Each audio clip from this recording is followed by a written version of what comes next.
Vamos para o nosso estudo do livro Fonte Viva. O texto de hoje é o 114, Embainha tua espada.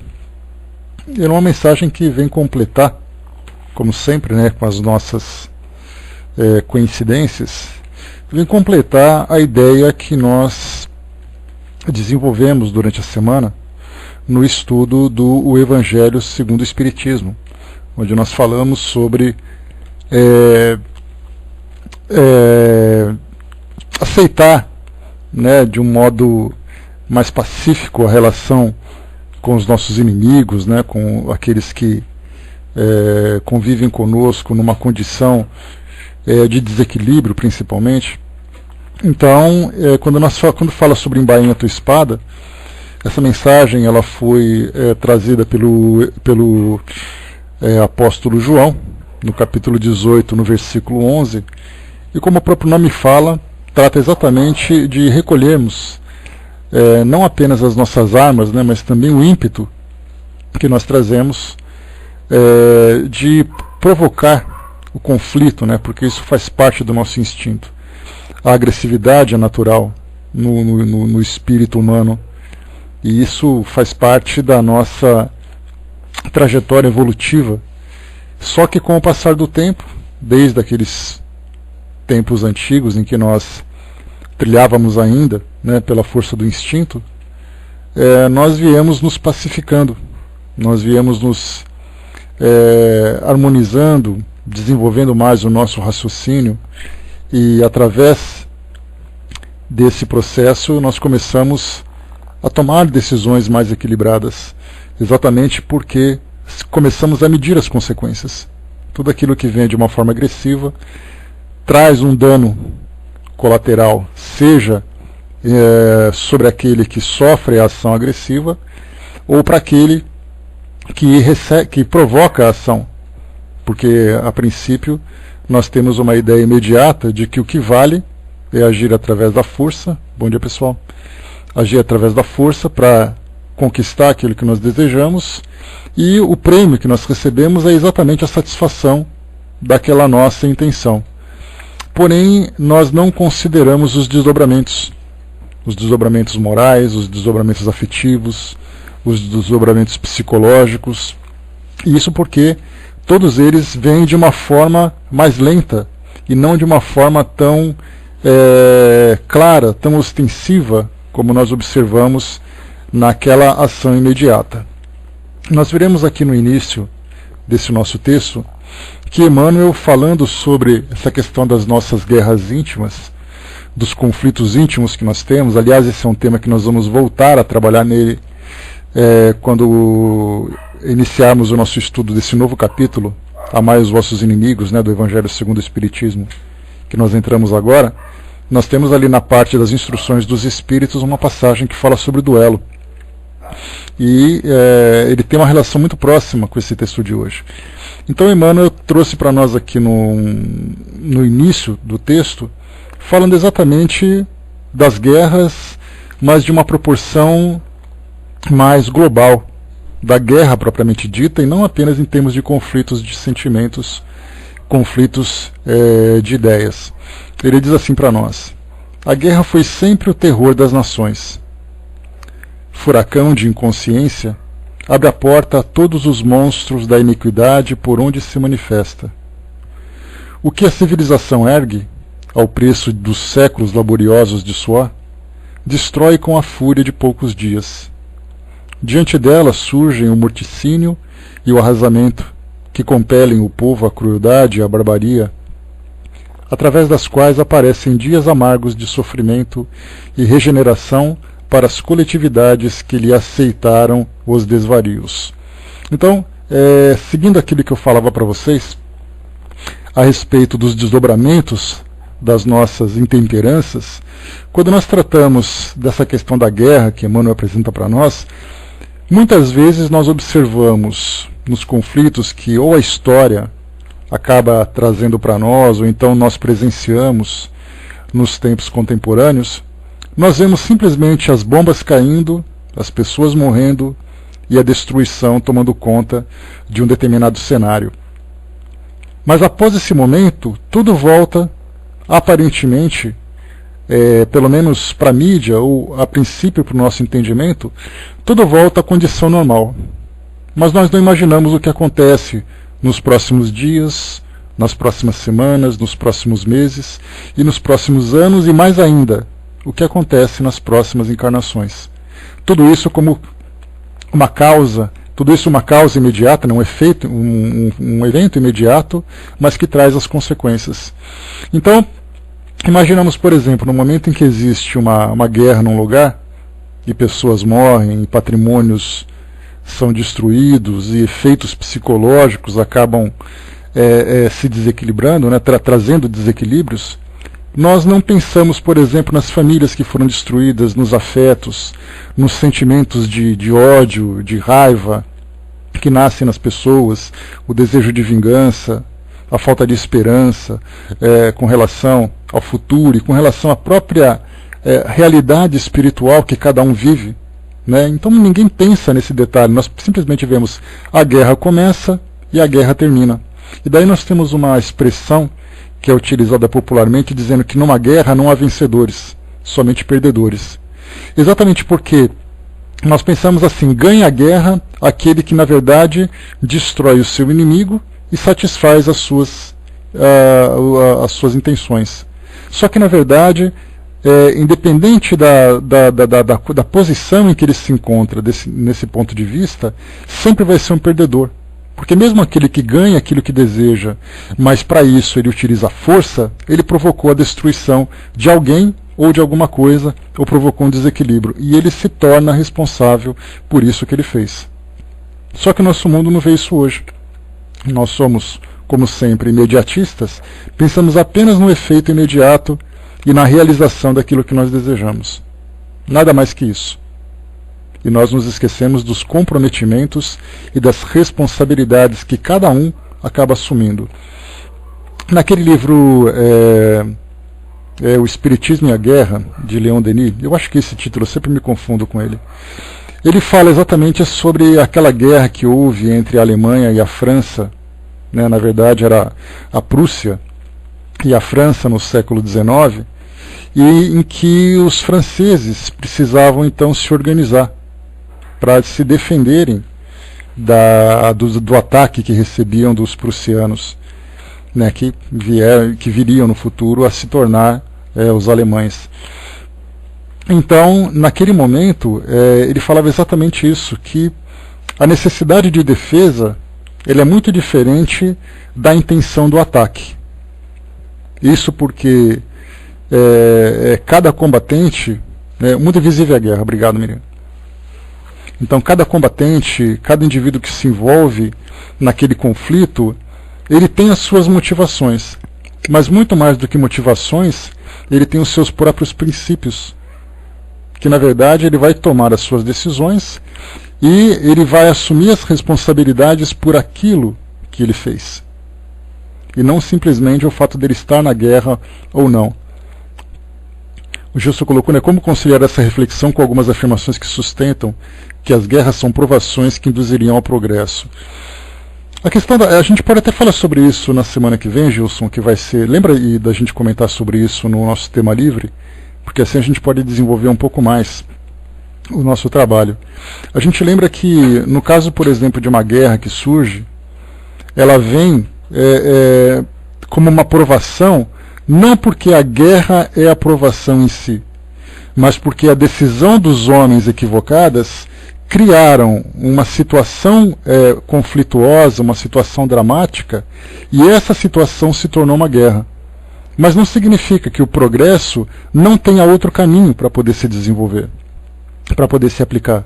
Nós poderíamos, a partir do momento, nós lembramos sempre que o Evangelho, ou os Evangelhos, estão à nossa disposição há praticamente 2000 anos, há 2 milênios. Se nós tivéssemos tomado a decisão de seguir essas orientações, disseminando o amor não o amor piegas, o amor fútil, o amor banalizado, mas o amor verdadeiro, o amor do respeito, o amor da compaixão, o amor da fraternidade entre os homens, a guerra simplesmente desapareceria.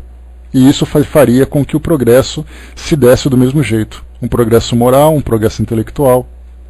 Então, na verdade, quando nós optamos pela guerra, na verdade nós somos forçados a esse progresso intelectual e moral. Intelectual pelo desenvolvimento tecnológico e moral pela dor que a guerra provoca.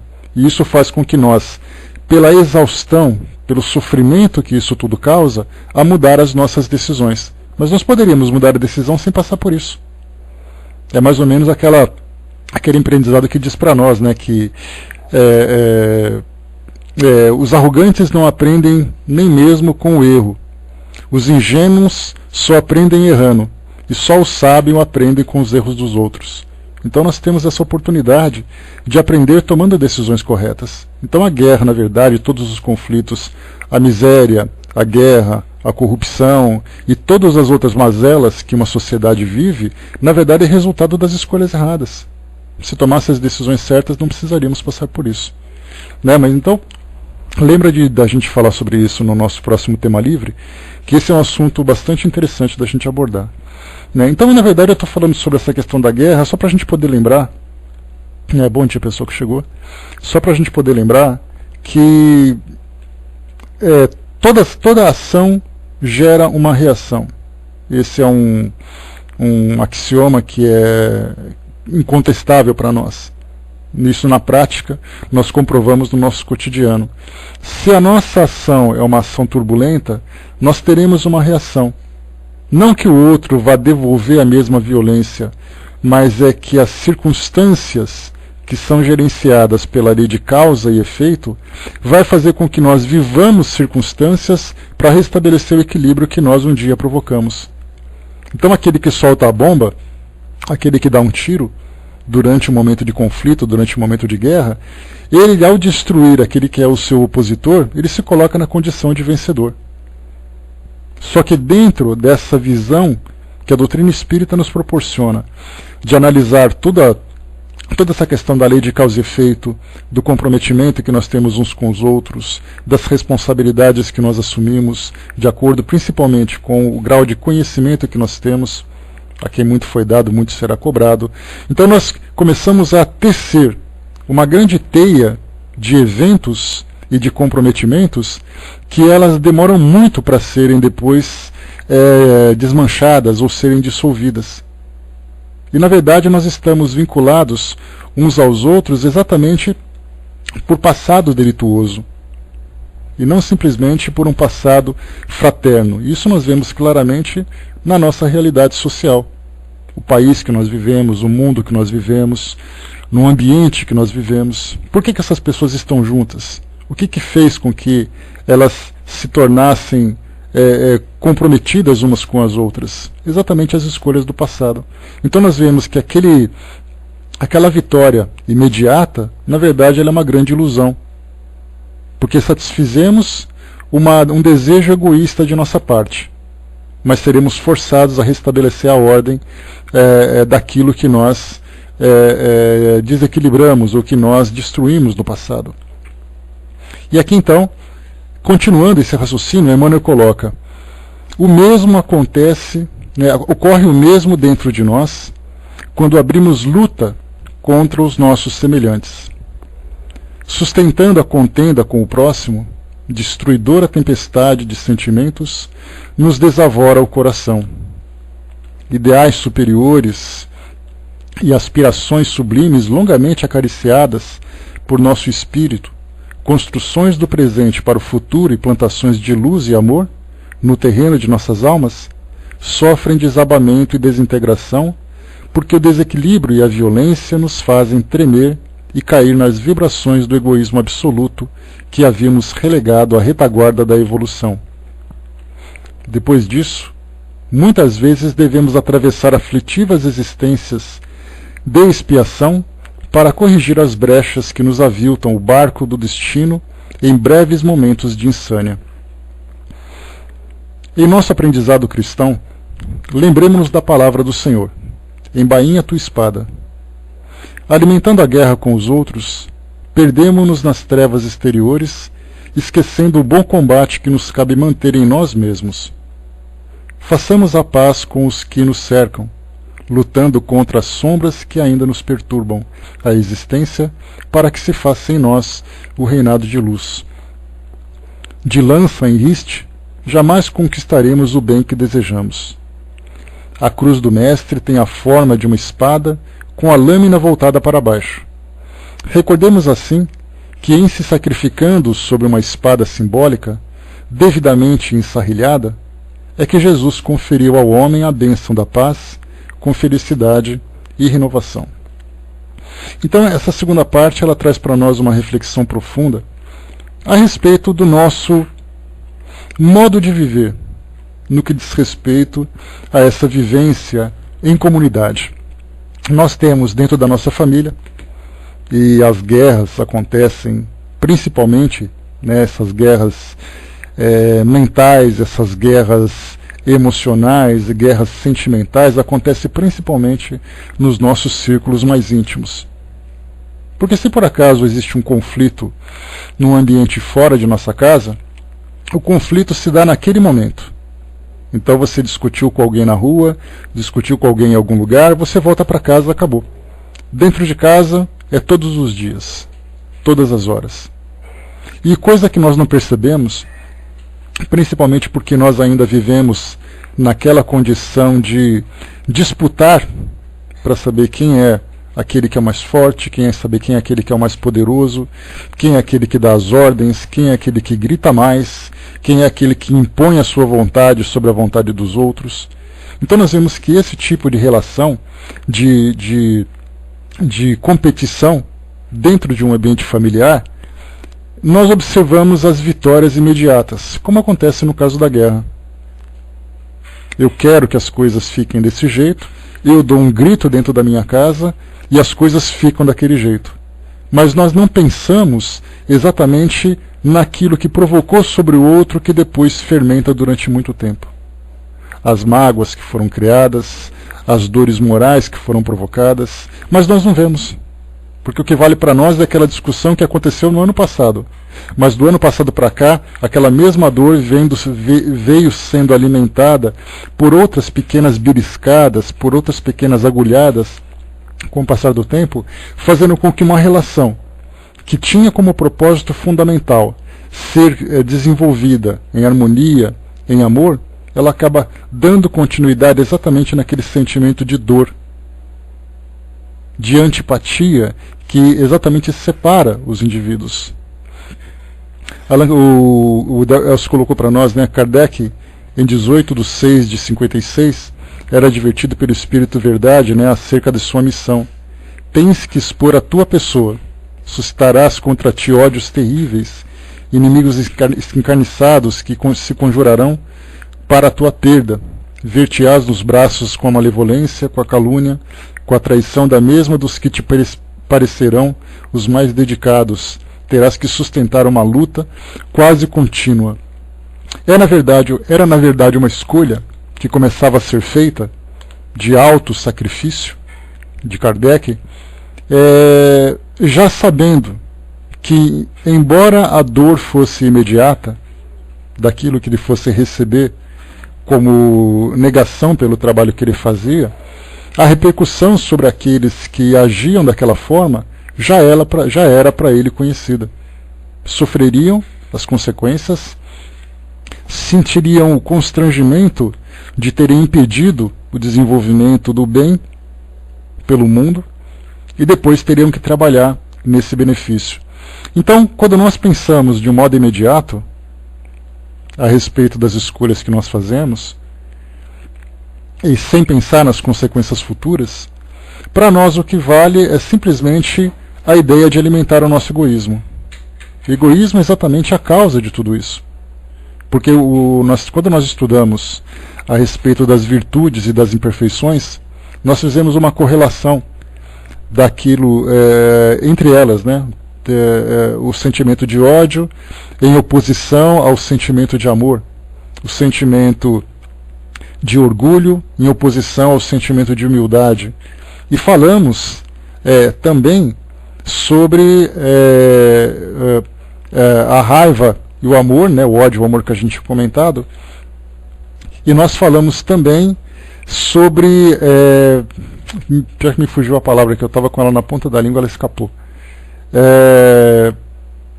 Dessa oposição de valores... Deixa eu retomar o raciocínio de novo, espera só um pouquinho. Da oposição de valores... me fugiu agora o que eu estava comentando. Daquilo que a gente estava desenvolvendo, né? Mas enfim, retomando aqui então o que a gente estava pensando. Quando nós falamos sobre lembrei agora, né? Do sentimento de egoísmo para o sentimento de fraternidade. Então, na verdade, a humanidade ela vivenciou todos esses séculos que se passaram, e nós, consequentemente, através das nossas encarnações, nós também viemos vivendo e ajudando a construir toda essa trajetória da humanidade. Nós fomos naturalmente diminuindo cada vez mais o nosso egoísmo e fortalecendo cada vez mais a nossa fraternidade. Só que ainda foi num processo muito tímido, sem grandes transformações a princípio do nosso ponto de vista. Então nós nos transformamos muito pouco de lá para cá. E esse mesmo egoísmo, ele se reflete nas ações do nosso dia a dia, nas ações do nosso cotidiano. Então, se hoje nós temos uma família que passa por conflitos, ainda que sejam conflitos leves, né? Porque hoje nós podemos dizer assim que as nossas famílias não são aquele inferno como nós imaginávamos. No passado, sim. Pelo endurecimento que apresentávamos anteriormente, certamente nós podemos imaginar como eram as famílias. Porque um detalhe interessante que não se estuda, né, na atualidade, nós falamos sobre os eventos históricos, mas nós não falamos das pessoas. Como eram as pessoas? Como era a vida íntima das pessoas naquele período passado? Nós falamos sobre a escravidão, que é um evento impactante na sociedade brasileira, assim como outros semelhantes que se espalham pelo mundo, e nós pensamos nos escravos que eram castigados, nos senhores de escravos, nos fazendeiros, na morte, no sofrimento e tudo mais. Porém, nós não pensamos assim, como era a vida na família de uma fazenda daquela. Como o marido tratava a esposa, como os pais tratavam os filhos, qual era o grau de egoísmo e de agressividade, não necessariamente física, mas uma agressividade moral, emocional que havia entre eles. Hoje é a mesma coisa. Nós vemos o que acontece dentro do nosso ambiente familiar e vemos que muitos desses conflitos ainda continuam acontecendo exatamente porque um se volta contra o outro. Sendo que, na verdade, embora todos desejem serem felizes, cada um pensa em ser feliz do seu próprio jeito. E não pensa necessariamente na felicidade do grupo familiar.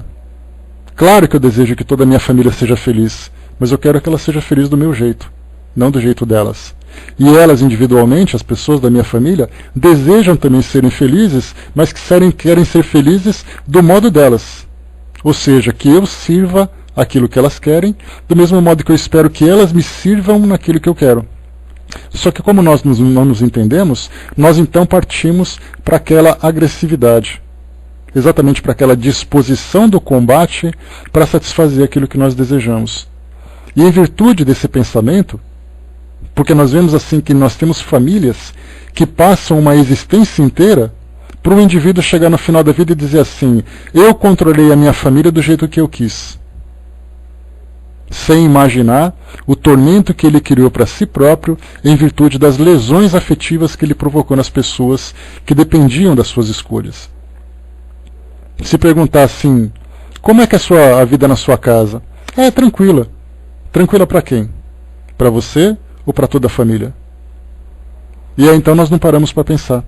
Será que essa tranquilidade não é uma tranquilidade ilusória ou é uma tranquilidade verdadeira? É uma tranquilidade que eu posso compartilhar com todas as pessoas que fazem parte desse grupo familiar? Ou é algo que me satisfaz egoisticamente? Então nessa mensagem, fala para nós exatamente tomarmos a iniciativa de alimentarmos cada vez mais esse sentimento de fraternidade e de simplicidade que existe entre nós. Desse sentimento de paz que nós podemos disseminar dentro do nosso grupo familiar. Muitas vezes há a necessidade de nós fazermos uma reforma íntima muito profunda em cada um de nós. Reforma individual. porque nós reconhecemos que nós somos impulsivos, reconhecemos que nós agimos desse modo egoísta, porque nós só acreditamos, né, no egoísmo quando ele se manifesta de uma forma muito ostensiva. Mas nós não pensamos no egoísmo que acontece de uma forma branda, muitas vezes até mesmo banalizada. Numa sociedade onde nós vemos a violência acontecendo em proporções gravíssimas, nós simplesmente banalizamos aquilo que acontece de uma forma sutil. Muitas vezes aquilo que nós chamamos de generosidade da nossa parte no mundo atual, no mundo espiritual, numa convivência com maior evolução moral, essa nossa fraternidade não passa de um sentimento egoísta infantil. Exatamente porque a nossa fraternidade ela é condicional. Eu sou fraterno, eu sou amigo, desde que? Então nós colocamos a nossa condição. E isso não passa de um sentimento egoísta. Então, na verdade, quando nós começamos a estudar o Evangelho de um modo mais profundo, nós começamos também a adentrar num universo sutil, num universo mais sensível. E é essa sensibilidade que nós precisamos desenvolver. Porque somente através dela nós percebemos as turbulências que existem à nossa volta e, mais do que isso, a turbulência que nós causamos sem nos darmos conta. Então, o nosso modo de falar, a linguagem que nós utilizamos, a forma como nós nos dirigimos para as pessoas, o efeito que nós provocamos no outro, tudo isso faz parte de um mundo sutil, tudo isso faz parte de um mundo invisível, que mobiliza energias, mobiliza emoções, mobiliza pensamentos que simplesmente não se manifestam. Nós só sabemos quando magoamos uma pessoa quando ela chora, quando ela se desespera, quando ela demonstra claramente o seu sentimento. Mas se por acaso ela sofre no seu silêncio, nós acreditamos que está tudo bem.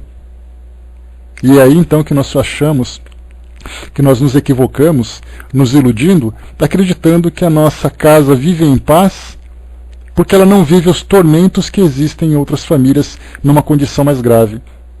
Mas também nós não nos damos conta que nós poderíamos viver com uma paz muito mais sólida e consistente, desenvolvendo sentimento de confiança, desenvolvendo sentimento de parceria entre todos os envolvidos, sentimento de amizade verdadeira, resumindo, o sentimento de amor entre todas as pessoas. Então é importante que, embora muitas vezes nós não consigamos transformar o outro, porque vemos que seguir, por exemplo, os ensinamentos que são transmitidos para nós no Evangelho, ele sempre se confunde muito com religião. E na verdade Evangelho é moral, não é religião. Então, quando nós falamos sobre a ideia do Evangelho disseminada entre as famílias, nós vemos aqueles que se interessam em se aproximar e conhecer e praticar, e vivenciar essa realidade, e outros que simplesmente vivem suas vidas. Então vemos essa grande diversidade, essa heterogeneidade dentro de uma mesma família. Até porque mesmo aqueles que seguem a mesma crença, nós podemos dizer assim, né, hoje pela manhã assistindo a um programa na televisão, né, na introdução do dia, teve um comentário que foi dito assim que o nosso planeta, independente da ideia que é transmitida, no nosso planeta nós poderíamos dizer que temos bilhões de variações da mesma ideia. Então nós nos consideramos espíritas. Mas quantos de nós vivemos o espiritismo ao nosso próprio modo? Então nós podemos dizer que não existe uma doutrina espírita. Existem milhões de doutrina espírita, com pequenas variações. Porque eu faço a leitura daquele livro, mas interpreto do meu jeito. Vocês leem o mesmo livro e interpretam do jeito de vocês. Então é a mesma coisa que nós falamos a respeito da harmonia, da fraternidade e do amor dentro de um ambiente familiar. Todos nós vivemos essa harmonia do nosso próprio jeito. E nós só conseguiremos desenvolver cada vez mais, estruturar melhor essa forma de viver, se nós desenvolvermos essa sensibilidade para percebermos aquilo que existe de errado. Então, numa mesma família, nós temos aqueles que seguem um determinado tipo de comportamento e outros que vivem comportamento diferente. Então nós vamos pensar assim, a ideia que eu tenho, o desejo que eu tenho, é verdadeiro para estabelecer a paz dentro da minha família. Ele é sincero. O outro não consegue fazer isso porque ele vive numa ideia diferente, numa faixa de pensamento diferente. Então, na verdade, nós perguntamos assim: como eu posso querer estabelecer a paz dentro da minha família se aqueles com quem eu convivo não têm a mesma intenção? É então que vem a ideia: façamos a nossa parte e cada um faça a sua. Porque a dor, ela é imediata. O tratamento, ele vem a longo prazo. Então, na verdade, quando nós abrimos mão de construir um mundo dentro desse padrão de impulsividade, de egoísmo, de imposição, nós vamos gradativamente nos elevando perante nós mesmos, não perante os outros. Embora a nossa influência ajude essa transformação. Então, na verdade, nós temos que pensar sempre: não posso mudar o outro, mas eu posso mudar a mim mesmo. Eu não posso fazer por outro o que ele precisa fazer, mas cabe a minha responsabilidade de fazer aquilo que eu preciso fazer. E aí então nós promovemos a nossa própria transformação. E cada um segue seu próprio livre-arbítrio.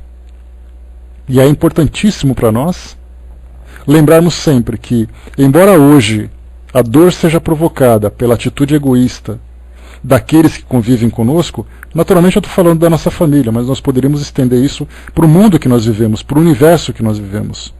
Onde quer que nós estejamos, nós estamos compartilhando um espaço, compartilhando uma atividade, compartilhando um objetivo, mas cada um fazendo do seu jeito. O outro querendo impor o jeito dele, nós tentando fazer com que a coisa se torne mais harmônica.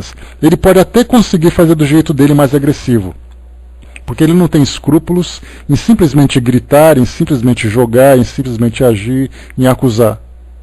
Então ele consegue aquilo, mas a repercussão da atitude que ele vai ter, naqueles desdobramentos que nós comentamos, por seu próprio sofrimento, esse é um problema que ele vai ter que resolver depois. Por maior que seja a sua ignorância com relação a essa realidade, é uma realidade que vai aguardá-lo para tomar ações imediatas, a médio prazo ou a longo prazo.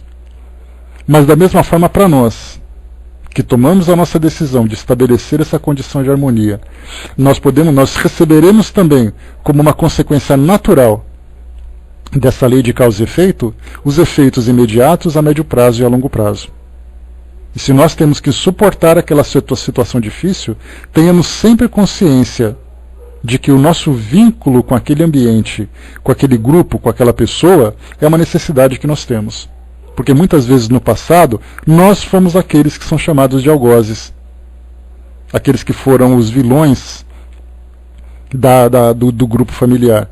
E hoje, pela nossa transformação e pela passividade que nós alimentamos, nos encontramos na condição de vítima. Não nos colocamos, mas nos encontramos na condição de vítima.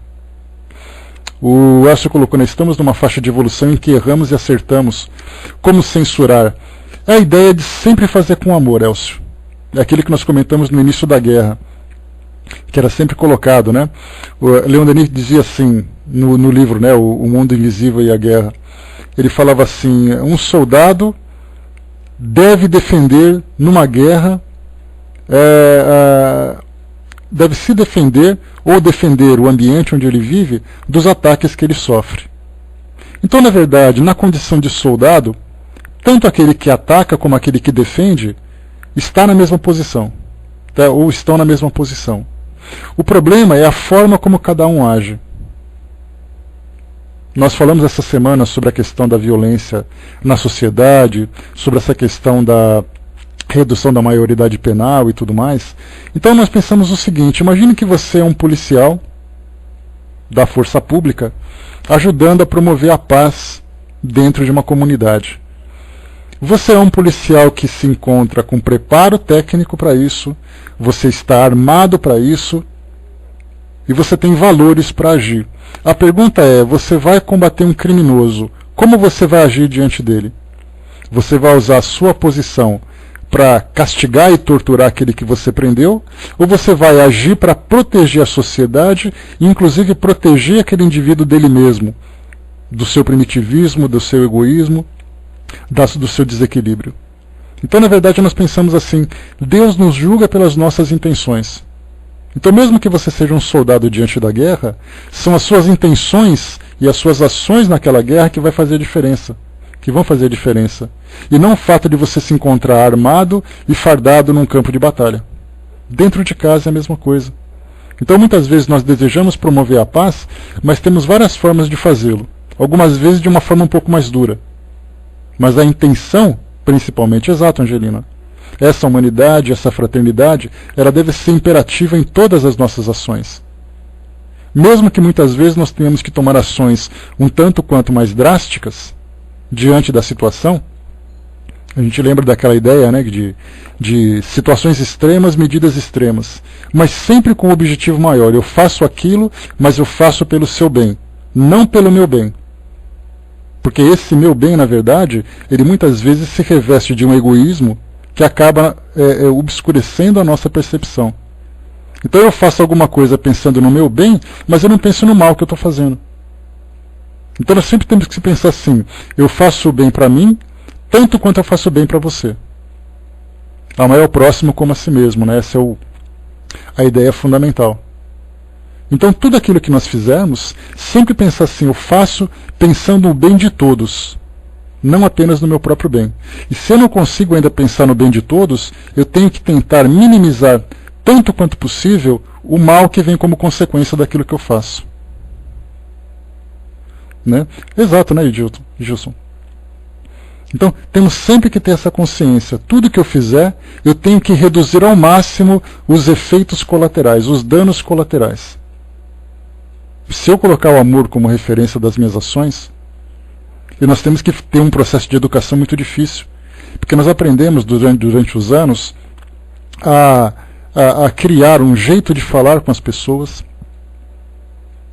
porque nós percebemos que dentro de casa, né, e dentro de casa, como eu disse no início, é o ambiente onde nós temos maior intimidade, e quanto maior a intimidade, maior a facilidade de nós mostrarmos quem nós somos de fato. Então nós arrumamos um jeito de falar com as pessoas, nós xingamos, nós constrangemos, nós ironizamos, nós agredimos, nós xingamos. É o nosso jeito de ser, dentro de casa. Fora de casa nós agimos diferente, naturalmente, porque o outro não tem nenhum tipo de obrigação de conquistar a nossa simpatia. Se nós agimos de uma forma violenta, recebemos de volta a violência. Dentro de casa é diferente. Todos estão presos psicologicamente, presos emocionalmente, presos muitas vezes materialmente e vinculados espiritualmente. Então ali nós estamos naquele conflito diário, criando aquele tormento no nosso modo de viver, sem percebermos que nós poderíamos viver diferente. Isso porque cada um pensa do seu próprio jeito. Então observemos a necessidade de nós desenvolvermos cada vez mais essa nossa sensibilidade. Ela virá através da instrução, que é o que nós fazemos através das nossas leituras, dos nossos estudos, das nossas reflexões, né, que tem uma base moral desenvolvida dentro do próprio cristianismo, e a doutrina espírita nos ajuda nesse entendimento, e aí temos que aplicar isso no nosso cotidiano para passar por um processo de reeducação. Eu preciso modificar o meu modo de falar, eu preciso modificar o meu modo de agir, eu preciso modificar o meu modo de pedir as coisas para as pessoas, preciso desenvolver, né, aquela educação que nós muitas vezes esquecemos nessa nossa relação mais íntima. E a gente pensa assim, mas é muito fácil eu agir dessa forma e o outro age diferente. Mas esse é um problema do outro. Eu não estou agindo para poder transformar o outro. Eu tenho que pensar que eu estou agindo para me transformar. E se eu tomei essa decisão, há a necessidade de eu me reeducar. E a reforma íntima começa também por essa reeducação. Falar com mais gentileza, agir com mais gentileza. Isso nós estamos então embaiando a nossa espada. Porque antes a gente levantava o escudo, levantava a espada e saía para cima de todo mundo para poder impor o jeito de viver. O modo como nós queremos que as coisas são.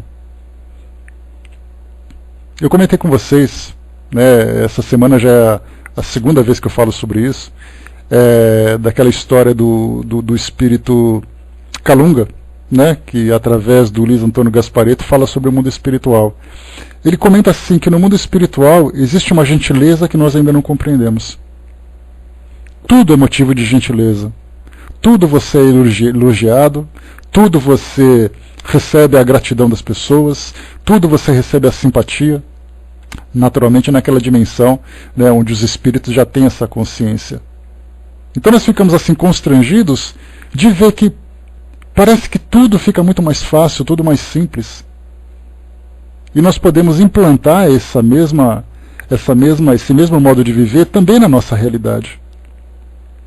Porque a gentileza gera gentileza, sabemos disso. Assim como a violência também gera violência. Mas nesses dois extremos, da violência de um lado e da gentileza do outro, nós temos infinitas variações no meio em que eu posso reduzir no meu dia a dia, no meu cotidiano, através desse esforço, através dessa minha autovigilância, modificar essas minhas ações. Porque naturalmente eu vou perceber que também conseguirei influenciar outras pessoas a agirem de modo diferente. Então, cultivemos essa paz que existe essa paz dentro de nós, que nós já sabemos que ela existe, embora a maioria de nós não compreenda como vivê-la, né?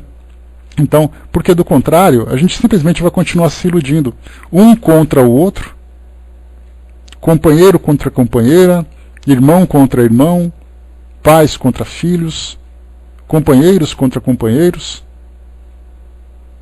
vivendo nessa disputa contínua para saber quem vai ser mais feliz, para saber quem vai conseguir conquistar o domínio sobre aquele grupo. E na verdade, mais uma vez, numa guerra não existem vencedores. Todos perdem. Se você não perde naquele momento, você vai perder a médio prazo ou vai perder a longo prazo. E é daí que nós vemos então que nessas tantas encarnações que nós vamos vivendo, na verdade nós estamos estendendo cada vez mais o nosso sofrimento. Porque dá a impressão de que a gente não consegue viver para ser feliz. A próxima encarnação, será que nós seremos felizes na próxima encarnação? Felizes do modo como nós gostaríamos de ser. Aí eu penso assim, bom, eu espero ser feliz. Tá, então você vai ser feliz reencarnando com fulano, com cicrano e com beltrano. Aí você fala, vixe, a felicidade já ficou difícil. Mas por que esse pessimismo no futuro? Exatamente porque nós estamos simplesmente transferindo do presente para o futuro o mesmo modo de viver. Nós não transformamos. No mundo espiritual nós conseguimos modificar alguma coisa, mas essa modificação, na verdade, modifica o modo de resolver as coisas, porque as coisas continuam as mesmas. Nós não conseguimos simplesmente resolver a nossa vida agora. Então façamos a nossa parte tanto quanto possível. Ajudemos nessa transformação da nossa família tanto quanto possível. Porque do contrário, nós continuaremos perpetuando esse conflito e vivendo essa infelicidade que parece ser eterna. Simplesmente não conseguimos sair desse círculo vicioso de provas e expiações. E muitas delas são provas voluntárias, somos nós que escolhemos essa dificuldade para enfrentar. Mas por que eu devia fazer isso? Nós voltamos para aquela ideia da guerra que nós falamos lá no início. A guerra é o único modo de nós nos desenvolvermos? A guerra é o único modo de nós avançarmos, de nós progredirmos? Claro que não. Nós temos a opção de fazer isso por um caminho muito mais suave, simplesmente sustentado pelo amor. Basta que a gente saiba vivê-lo. Então a gente tem que começar primeiro a tirar aquelas cascas mais grossas que existem em nós, para depois ir começando a tirar também aquelas cascas menos grossas, até chegar naquele momento em que nós simplesmente nos despimos de todo esse egoísmo, de toda essa nossa agressividade. As transformações não acontecem de uma hora para outra, mas elas acontecerão com mais intensidade quanto maior for a nossa aplicação. Vigiai e orai. Essa foi uma instrução de Jesus, e essa vigilância é exatamente a vigilância das nossas ideias, das nossas palavras e das nossas ações. Principalmente no nosso ambiente mais próximo, no nosso ambiente mais íntimo. Vamos então nos policiar para saber de que modo que eu trato as pessoas que convivem comigo, em qualquer ambiente. De que modo que eu direciono as minhas ideias, as minhas emoções, os meus sentimentos para essas pessoas. Será que muitas vezes eu não sou responsável pela turbulência que todo esse grupo vive? Aí nós vamos dizer, mas eu não faço nada demais, mas faz de menos. esse de menos, muitas vezes, ele passa despercebido, exatamente porque nós não conseguimos ainda simplesmente encontrá-lo à nossa volta. Então, tenhamos sempre essa visão de carregarmos essa bandeira de pacificação, que foi exatamente a mesma proposta que Jesus trouxe para nós para transformar o mundo. Fora isso, nós continuamos simplesmente nos iludindo com uma suposta felicidade, que cobra seu preço e cobra seu preço muito caro também. Então, pessoal, essa era a nossa mensagem de hoje, né, desse nosso texto, Embainha a tua espada, aqui do nosso livro Fonte Viva, 114. Depois vocês, por favor, façam a leitura de novo desse texto, só para dar uma aprofundada e uma refletida também sobre a mensagem que foi transmitida para nós. O Gilson colocou, né, não tropeçamos nas montanhas, nos machucamos com os pedregulhos, o autoconhecimento requer força de vontade para encarar os nossos defeitos, que quando vistos nos assustam, é preciso coragem. E você sabe, Gilson, que muitas vezes nós vemos depoimentos que chegam do mundo espiritual, de espíritos comuns, não falamos de espíritos como Emmanuel, Joana de Ângeles, esses espíritos que são instrutores para nós, né? Falamos de espírito comum, né? O seu João, a Dona Maria, a Dona Teresa, pessoal comum assim que vive em bairros como nós, trabalha no dia a dia. E aí então eles chegam no mundo espiritual e fazem o seguinte depoimento: olha, eu sei que eu errei muito, mas eu não consegui me modificar. Esse eu sei que eu errei muito é uma declaração que, na verdade, agrava as suas responsabilidades. Porque se no futuro nós saberemos que fizemos errado, assim como no presente sabemos também que fazemos errado, por que não modificar agora? Então, essa instrução que a doutrina nos dá, de transformação agora, pensando no futuro que nos espera, construindo um futuro melhor e tudo mais, não é aquela ideia do medo. Se você não fizer, você vai para o inferno. Se você não fizer, não sei o que, na verdade não é uma ameaça.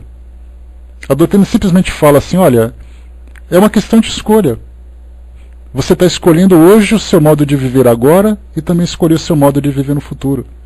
Então eu não estou dizendo que se você não fizer, você vai sofrer. Eu estou dizendo que você está plantando aquilo que você vai colher. Não é uma ameaça, é simplesmente uma informação, é uma realidade que nós estamos vivendo. Então nós podemos fazer transformações em várias esferas do nosso desenvolvimento. É dentro de nós, é no nosso grupo próximo, no nosso grupo coletivo, na sociedade que nós vivemos. Então tudo isso depende do quê? Das escolhas que nós fazemos. E aí, fechamos com aquela frase clássica, né? A maior angústia, o maior sofrimento que um espírito sofre no mundo espiritual é quando ele olha para trás e percebe que perdeu tempo. Ele tinha oportunidades e simplesmente desperdiçou. Então hoje nós temos oportunidades. Depois não vamos dizer assim, mas ninguém me avisou. Avisou sim. Esse aviso vem há muito tempo para nós. Então temos que ter essa convicção, essa certeza de que a nossa vida aqui no mundo físico não é uma vida a passeio. Não é uma vida de aventuras, de deslumbramento. Ao contrário, é de um trabalho árduo que nós temos que fazer. Se hoje nós não conseguimos conquistar a felicidade, foi porque num passado próximo nós semeamos essas mesmas dores. Então hoje nós temos a oportunidade de semear agora uma condição melhor para que no futuro chegue para nós de um modo mais tranquilo, de um modo muito mais saudável. Né? Bem, pois é, caprichar, né, André? Caligrafia. A caligrafia é para a nossa letra, né? Assim como também ela pode servir para os nossos valores. Fazer tudo redondinho, fazer tudo bem certo, caprichado, requer esforço, é uma coisa chata de se fazer, sim. Nós teremos que abrir mão de muitas coisas que para nós são prazerosas? Sim. Mas é um prazer ilusório. A gente não pode mais perder tempo com isso.